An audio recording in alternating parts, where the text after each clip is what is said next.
Hey guys, I'm super excited. We've got Stephanie Peck with us. She's out here, not too far from me, out in Oregon, and we're going to be talking today about kind of her journey, how she's built a very highly productive team, and kind of her journey along the way. And I think it's going to be really fun. Thanks for coming on, Stephanie. Thanks for having me. Excited to talk about it. Yeah, so I know you've been in the business, was it 17 years? Correct. Yeah. Yeah, long time. So, just out of curiosity, what did you do before real estate? I started off working for a construction company, Gotcha. and then I went into working for a government city municipality doing permits and planning, Yeah. which led me to real estate. Wow, okay. And so, have you always operated here in Oregon? Yes, I have, born and raised in the Portland area. Right, love it. So kind of walk us through because I think it's always interesting for people that are, have the aspiration of becoming a team leader like yourself. Obviously, you didn't start out as a superstar. You started out as an agent, green as grass like the rest of us. Talk to us Mhm. about the journey. I mean, what did that look like for you? Yeah, I had a slow start. I mean, to share my real estate testimony, I got into this business having working for the government. I was newly married, knew that I wanted to start a family soon, and I didn't want to be dropping babies off at daycare for 10 hours a day just to make a living. Yeah. So I had talked with a couple of real estate agents, and at that time, my husband and I were getting into real estate investing. Hmm. So I was seeing a need that I had for a quality real estate agent that I wasn't finding. So served two purposes where I said I can do this and serve what we're doing on the investment side. And I can also imagine it being a career that I could turn up and turn down as life allowed me to do and as I chose to do. And it wouldn't require me to drop those babies off at daycare for 10 hours a day. So I got started with that with very small goals and very small aspirations. At that time, I didn't have the babies yet. And I said, I want to put $10,000 in savings. Now, remember, this was early 2000s, and I think our average commission was about $2,500. Yeah, a little different then. So, so at that point, $10,000 was a lot of money for me. It was a big deal. And I said, if Yeah. I get $10,000 in savings, I'll have a nest egg and I'll feel comfortable starting the family with an emergency fund and some reserves. Yeah. So, I mean, crazy enough that's how I got started, and that's all I wanted to achieve, and then turned it into a seven-figure business. Wow. Well, it's interesting when you say that one reason you got into the business is because you saw that you weren't being served at the level that you thought you could serve other people, which I think that there's a real commonality when you talk to high level agents is that they got in because they saw the need, which I think is interesting. But you also had a powerful why. Your powerful whys were you don't want your kids going to great daycare 10 hours a day, and you've got this idea that you want to start a family, but you need a nest egg, and that's a super motivator. But I think it's interesting is as we grow, like now you're a seven-figure agent. Obviously, your whys have changed over time, right? And how has that changed for you? And what motivates you now as opposed to then? I mean, just curious. Yeah, so there's been two pivotal moments in my life and my career that has really changed my why. I was chugging along just fine. I made that $10,000, and and I was home with the babies, and it was great because after a long day of being home with little kids, you can't wait to get out the door. So so my husband would walk in the door, he'd get home from work, and I'd go out and show homes to friends, family, people that I had met at story time at the library, all of that. Yeah. And that was working out great. And then the kids got a little bit older and they were going to school. And then I didn't want to be getting them home from school and then walking out the door and showing property and being gone all weekend, because that was my time with them, was evenings and weekends. Sure. And had a little girl that looked me in the eyes and said, Mom, we never see you anymore. Um, And that moment crushed me. I can still picture it, like I can still feel it. And I reevaluated my why, because I said, why did I get into this business? It was so that I could be the mom that I wanted to be. It was so that I could be with my family. Yeah. And I had gotten away from that, and the needs of the family had changed. So that was one pivotal moment that changed my why, and it changed the direction that I went in my business, Yeah. which put me in a position of, I need to bring on help. I need some leverage. I need to start a team. So we can talk more about Yeah. I'm that. curious about this. Yeah. Then I had another big moment where I was like, wow, I am doing something for my family that I never thought would be possible. And once again, the needs of the family were conflicting with the business. And we actually decided to retire my husband from Wow. his full-time job uh, 3 years ago, in Impressive. fact. And with him being more available to serve the family, I was able to do more in the business. So those were my two big moments. Great win-wins, actually. Very interesting. So in terms of starting, when you have that epiphany, like I got to grow a team to help me have work-life balance, what Mm-hmm. was like step one? What did you do? Like, okay, I got to do this. What was your first step?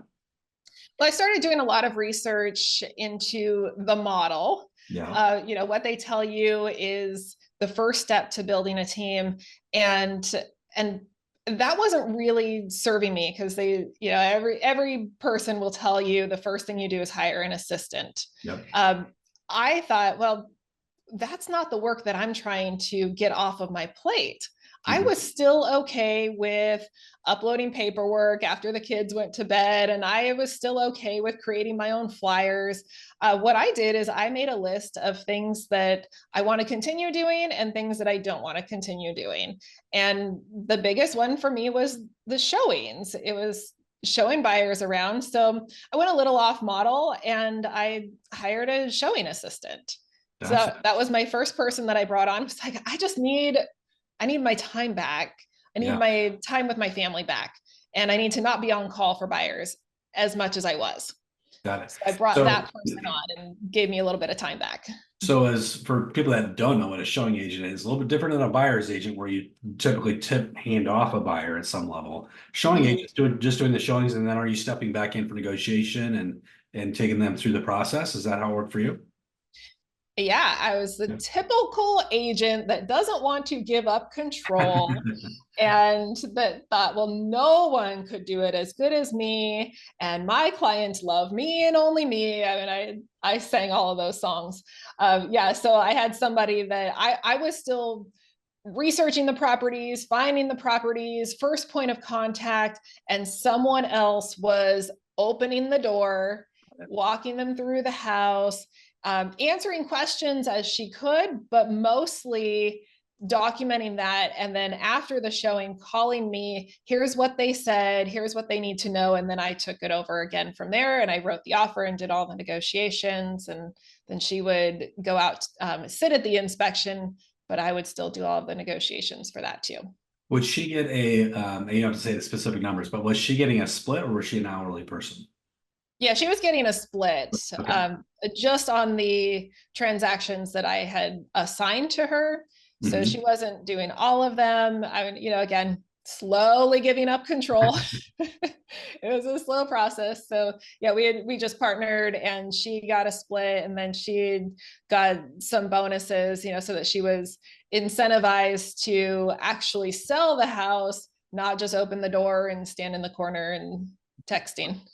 Yeah. So in the beginning with this relationship, I'm curious, was she also did she still have her own solo business, or was she only working for you? Yeah, she had her own business. Solo business. Okay. It was mutually beneficial at the time. She was a newer agent. She needed some mentoring, and I needed some help. So it worked out great. She was not technically part of the team in title and in obligation, but she was giving me what I needed, and she was getting what she needed. So it's more like a transactional relationship in that beginning stage. So then what was the next step? So that was the first step, showing agent. What was your next evolution? That person had gone on to do her own thing, and that was mutually agreed upon. So then I had another person that came on, and she had another career. She wanted to get her feet wet into real estate. showing properties evenings and weekends. And it's like, great, as long as I'm not working evenings and weekends, I don't care. I don't care what you do the rest of the time. So she started off that way, and she was a real go-getter. So that didn't last long, because she was like, all right, I'm ready for more. I can do this. And she transitioned probably within the first 6 months or so to being a full-blown buyer's agent. So that the difference that time was she was actually on my team. She was not working her own business separately. She was part of Peck's Realty Group, and I was supporting her in building her business within the business. So she quickly wanted to move up into something more. So with your buyer's agent now, this is a really important question for I think a lot of people that are aspiring to create a team. Are you or were you then were you handing her all of her own leads, or was she creating her own leads? What was the relationship on lead gen? Because I think that's a fear with people. Mm-hmm. For the most part, the majority of her business was coming from me. Got it.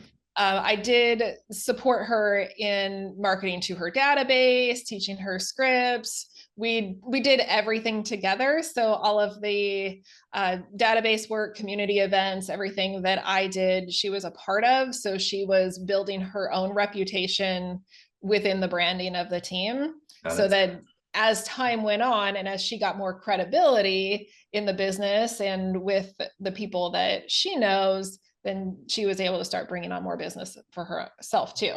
So getting kind of granular, because I get a lot of team leaders that come to me and they ask about these questions. So as a successful team leader, do you would you allow her to take a listing, or do all listings go to you?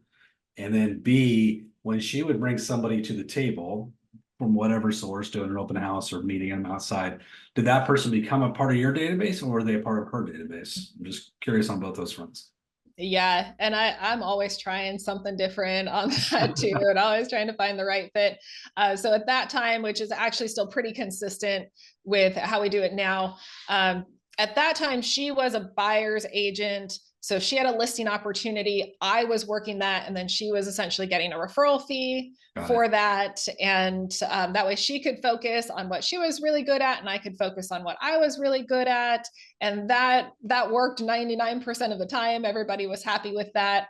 Also, the database is the names that you come into the team with is yours, and that's what you keep. Anything new added belongs to the team. Yeah, pretty standard now with the way team management works. And then as you grew, you decided to add another buyer's agent at some point, or did you add an assistant at some point? What was the next steps for you? Yeah, so during that time we had a virtual assistant. So we did have some leverage, and we use an outsourced TC. So we did have that structure in place, but we were still pretty boots on the ground. I started growing the team because I had another agent. It was just a sort of a repeat scenario, another agent that was solo within the same brokerage. And she's like, I really want to be a part of your team. What's it going to take? And so, I let her do some grunt work for a little while to prove herself. I mean, she was just picking up lock boxes, holding open houses, and she was glad to do it. She earned her place on the team. And at that point, that's when I saw, the two of us were very busy, and we had all the business that we needed and wanted. And we were missing out on a lot of lead gen opportunities, because we work by sphere, referral, relationship, and reputation. So there was like, well, we're doing fine. We're getting as much as we want to have, but we're not holding opens as often as we could. We're not door knocking the neighborhoods. We're not capitalizing on every sign call. Yeah. We're starting to slip even on our database, because the two of us were so busy. We're not staying in touch with our database. We're not doing events. So bringing on that other person was me being really honest with her and saying, there's a lot of opportunity that is available, but is not going to get handed to you. Got it. The opportunity is going to get handed to you, but it's up to you to do something with it to earn the business. So she had to go out and earn it still. Yeah, and exactly. Then did you also have a transaction coordinator as well? Yeah, I've always had a transaction coordinator through all of that. Not part of PEX. It's a third party, someone that serves a lot of other agents. I'm curious with your outsourced VA, was that like a my out desk kind of situation or something similar to that? Or is it a local virtual assistant or how did that look for you?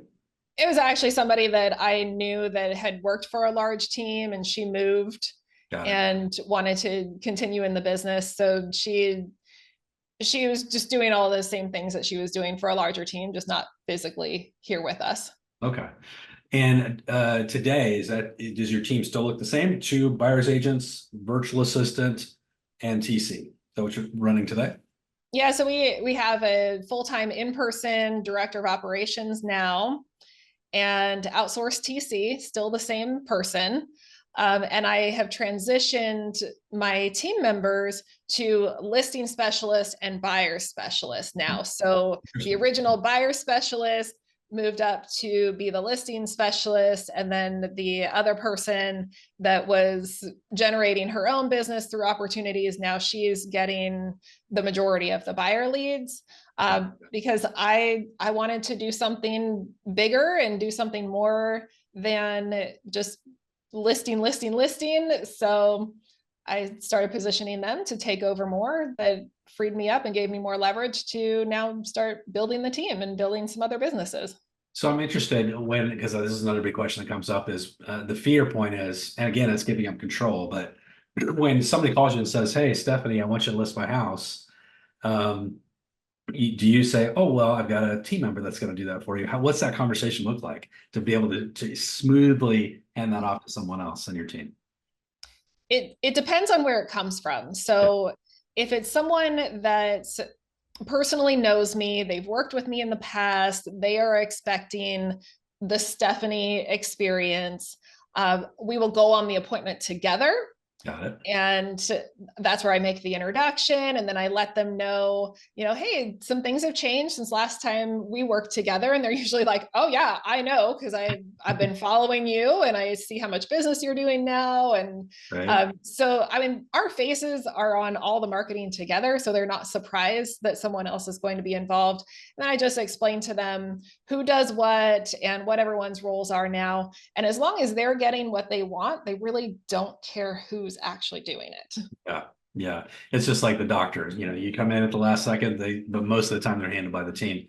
But let me ask you this, in terms of lead gen, when you say you're referral based, are you buying any leads at all from anybody? Or is it all just coming from your guys' sphere of influence? We've dabbled here and there unsuccessfully. I wasted a lot of money. Yeah. I'm not too prideful to admit it. And then I consistently looked at the sources of our business, and it's always referral, relationship, and reputation. So I got rid of a lot. I mean, I own a website, buy or sell in OregonCity.com, and run that through Market Leader. So there are some online leads that are coming in, but I still qualify them as they come to us through referral, relationship, or reputation. Yeah. And anything online is because of reputation. Right. It's not because they happen to click on something that had no affiliation with us and our branding. Yeah. So when we think about being a referral based agent and doing a seven-figure business, because everybody's like, I'd love to do a seven-figure business. What does that look like? Are you guys mapping out, okay, I've got our X number of people in our CRM, and we're going to make X number of calls per day. We're going to send X number of thank you cards. We're going to do X number of email newsletters and X number of events every year. Is it super mapped out like that, or is it more organic? Yes and yes. Okay. I'm always going to be honest. We do start the year with our marketing plan. Yeah. And it's based on, these are the things that we've done before that our clients expect. Our clients expect a pumpkin pie at Thanksgiving. Yeah. Done these things consistently. So these are part of our plan. We're evaluating every month to say what's on the plan for next month. Do we still want to do that? Do we have the energy, the resources? Will we find it successful? And then any new ideas, they need to go on that marketing plan for the year. And then throughout the year, I'm going to chase something shiny and new because, what all good real estate agents do is we have a little bit of ADD and get excited about things. So definitely things come up throughout the year like, oh, this looks really cool. Someone Amazing. said that they're having a good experience with this. I want to try it, but I'm Yeah, always going to put it through that filter of, does it serve referral, relationship, or reputation? And if it doesn't, then it's not going to make it through the door. got it. Love it. With what would you say if an agent came to you and said, okay, Stephanie, tell me what is the number one thing you do to to connect with your clients every year? Is it calls? Is it text? Is it video text? Is it events you're doing? What's like the number one go-to thing you're doing all the time? It's social media. Social media. Okay. Yeah, and it's Facebook for us more than anything, because Facebook allows for a lot of community interaction versus Instagram feels a little more removed from the personal relationship. Yeah. So a lot of our Facebook is interacting on the community groups on Facebook. So Gotcha. we are supporting other businesses. So people are asking, who's a carpet cleaner that I should use? And I'm supporting those businesses. We're interacting with people about local events, what things are going on. And I am always just selling the lifestyle of, we're in Oregon City. Yeah. So I'm selling the lifestyle of Oregon City organically because I'm living it. Right. I am there at the ball field. I am living the lifestyle that our clients want to be living. I have a few acres. So our ideal client is moving from the city out to the country. So I'm always showing, hobby farm life, things like that, that make people say, I want that lifestyle. How do I become a part of it? I love it. So hyper local. I love the hyper local kind of concept. Yeah. So work-life balance, obviously super important for you. What does your day look like? Just as a top producing seven-figure agent, are you getting up and getting to the office by 8 or leaving at 6? Do you have a set schedule? What does that look like for you? I try to. Yeah. Yeah. Now it's a lot more manageable now that I am not as much boots on the ground Yeah. and chasing clients around as much. I really am looking at myself as the rainmaker. It is my responsibility to get the phone to ring, and it is their responsibility to take that from initial contact to closing. So I set out with intentions for the week. Yeah. And there are two things that I always want to do every week. And one is meet with a new referral partner every week. So I'm going to meet with a local financial advisor or an insurance person or a senior housing placement person or a painter, whoever that is, that can be a good referral partner for us, Yeah. and talking to them about what it looks like to support each other's businesses. So that's one of my goals. And then the other goal is every week I'm meeting with a real estate agent that is local to learn about their business. How can we benefit each other in the industry, and possibly with the intention of growing the team? Are they someone that would be a good fit for Peck's Realty Group eventually? Love it. So I want to circle back to a couple things. Number one, on social media, does that for you include a lot of video content? Because a lot of people are pushing video. Is that something you're doing? Are you doing a lot of video? I'm doing a lot of video. I'm Yeah. always talking to my phone, and I'm just not embarrassed about it anymore.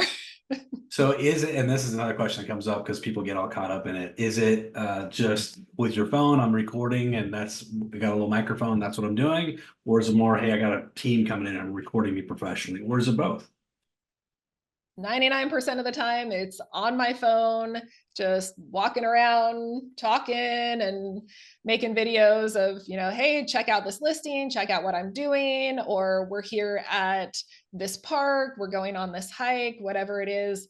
It's like my own little reality show. That's a great way to look at it, actually. So, how many? When we talk about content, I know it's hard to put a number on it, but are you putting out 2, 3 videos a week or more than that? Good question. For my client facing part of my social media, I'd say, yeah, probably 2 to 3 a week, Okay. that are intentional. And Mhm. then probably 2 or 3 a week that are just kind of silly, what are we up to? We went to a concert or something that, Which are maybe more effective, right? It's kind of funny when you look at that. It's yeah, definitely has more engagement for sure. yeah, definitely. Um, yeah, I mean, anytime that my kids are kind of older now, they're not quite as cute as they used to be. But I know that Camera. anytime I would have the little kids with like putting the sold sticker on the sign, Right. that got a ton of engagement versus just posting a picture of a house that said the word Yeah. sold across it. Yeah, for sure. Now, let me ask you this. This is interesting for your business model where you're kind of not stepping completely out of production, but you've got some people that are helping you out. The lead flow itself. So you have an admin person. Are they taking the inbound calls or getting the email inquiries or texts or whatever? And then are they pushing those leads out to your buyer agent, seller agent and saying, oh, no, Stephanie, this is a close client of yours. You got to step into this one. Is she directing the flow on this or are you directing the traffic? Most of the time, I'm directing the flow Okay. because it's coming in through ways that come directly to me, Got it. like my personal Facebook page. Yeah. So I'm not having anyone else manage that. It's a Facebook message that comes to me and, hey, I've been following you for a while, or hey, I saw you mentioned in this group. So most of it's coming directly to me. And also with our referral partners and with our database, they know my phone number. They don't know the office phone number. So that stuff is flowing through me. Got it. Sign calls or something off of the website, that is flowing through the office. Got it. And when you talk about groups, because I think that's a new marketing concept that a lot of people won't have heard before. So talk Yeah. to me about the kind of when you mean groups, I mean, you're talking about community groups and like how many groups are you a part of? And just kind of give us some perspective on that. Yeah. So Facebook community groups. So things that are specific for our town or our community, things that are specific for moms, working moms, mom business owners, anything that I could relate to that I was already a part of and living, I became part of those Facebook groups. So I just became a really good advocate in those groups. Hmm. And I made sure to mention real estate all the time without selling real estate. So, for example, like I mentioned before, if somebody says, does anyone know a good carpet cleaner? I could just say so and so carpet. Yeah. Instead, I'm saying, as a top producing real estate agent in the I community, a love it. lot of my clients have been happy with so and so carpet. Oh, Right. and by the way, and then I'll send them a private message. And I mean, this just happened 2 hours ago. So this is an Yeah. easy example. I send them a private message. Oh, and by the way, I have negotiated a deal with so and so carpet company that if you tell them that you're a client of Peck's Realty Group, you get 20% off. So be sure to mention my name. Yeah. Oh, that's brilliant. I love that. That's a great strategy. I haven't not had that one on the program before. So it's super Oh, good. smart, very easy, doesn't cost you anything. It's just all kind of organic, right? And a lot of Right. work, probably a lot of work though. I imagine you're in those groups quite a bit, almost every day. Yeah, I mean, I get my screen time report at the end of every day, and Well, I can justify my social media scrolling for that reason. well, it's paying off. You're getting a lot of businesses Yeah. visiting. So when you look at your business and you analyze it, what percentage of your business is listing driven versus buyer driven? Or is it equal split? Is it 60-40, 70-30? What's it look like for you? Close to 50-50, but a little more on the listing side.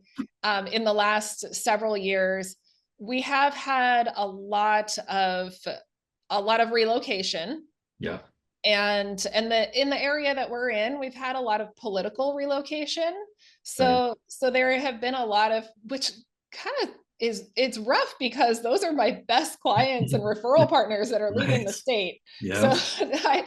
I've had to be looking at that like, all right, so now, I need some new relationships. I did move an entire family to Tennessee, which was awesome because that was probably 6 listings over the course of a year. Right. Um, but yeah, we have a little bit more referral business because of the or listing business that comes from referrals, because of the length of time that I've been in business. I'm getting that repeat, you helped me buy this house 5 years ago, we're moving out of state, or we're downsizing or retiring. And we really focus our marketing and our message on life events. And Hmm. often those life events are a job relocation, Yeah. or mom has passed away and we need help selling the house. So interestingly enough, I did do a search on this, and I can't remember the percentage off the top of my head, but I was surprised at the number. I will say that even though we're 50-50 or maybe 55-45 in listings versus buyers, it was not a lot of list and bought. I Interesting. actually think it was around 25% of our listings also purchased So they went locally. somewhere else, obviously. Yeah, they went somewhere else, or they, it was mom passed away Yeah. and we're helping them sell the house. It was those types of situations, or divorce and they didn't rebuy. Right. A lot of those life events that just caused a sale and not another purchase. Interesting. So, just with the management of your business, you're using a CRM, obviously. Can we ask you what CRM you're using? Yeah, I'm using KV Core right now. KV Core. Okay. And with your team, I mean, sometimes it's hard to manage team members, getting them to use CRM effectively. Do you have that Mhm. struggle, or are they all like, okay, we're using this every day, it's part of our kind of lifeblood? Yes, and yes again. Okay. It's the Yeah, same with all teams. we get the names in there. Yeah, yeah, yeah, yeah. And what happens from there is a little hit and miss, Right. me included. And that's what I'm always saying to the team, like, I get it, because I don't want to sit at the computer at the end of the day either. Yeah, yeah. So I understand. We use new school and old school, so we have it in the CRM, and then I also have the director of operations just keep a spreadsheet of our pipeline, because Yeah. we weren't consistently going in there to look at the tasks and look at the pipeline, me included. Yeah. So we've got that spreadsheet, and we have team coaching on Mondays, and then we have operations meeting on Fridays. So twice a week, that spreadsheet comes up first. And we're looking at that as who's in the pipeline, just to keep those names really top of mind, so that you're not looking at it. I mean, it can just become overwhelming for someone that just really likes to be out there talking with people and doesn't like to look at screens and look at data. It does get a little overwhelming when you have 50 notifications for the day of, just because their last name started with L, you're supposed to call them today. Yeah. And then you forget who was most important. It's harder to prioritize. Yeah. So we just stick with an old school spreadsheet for the top of mind people. Well, that's working. You guys are crushing it. Yeah. You've given us a ton of ideas and thoughts on the way we should maybe think about the evolution of growing a team. It's so valuable, Stephanie. So thank you so much. And so let's say that somebody says, "Hey, I've got clients. I'm moving to Oregon City," or vice versa. How could they get a hold of you and your team? What's the best way to reach out to you? Yeah, find me on the socials. You can follow me in two different places on Instagram. So I have Stephanie Peck _real estate. And that's where I'm talking to other real estate agents. Yeah. I'm making reels and jokes about what it's like to be a real estate agent, but I'm also adding a lot of value, tips and tricks of things that I'm doing that you can implement into your business as well. On Instagram, Peck's Realty Group is our business account. But friend request me on Facebook, because I'm just looking for more friends, not for more followers. Awesome. I love it. Thank you so much for all the information today. I know everybody got a ton out of that. And if you like this content, you like the program, give us a 5-star rating. We'd love to get your rating and reviews. Thanks, Stephanie, for being with us today. It's my pleasure. Thank you.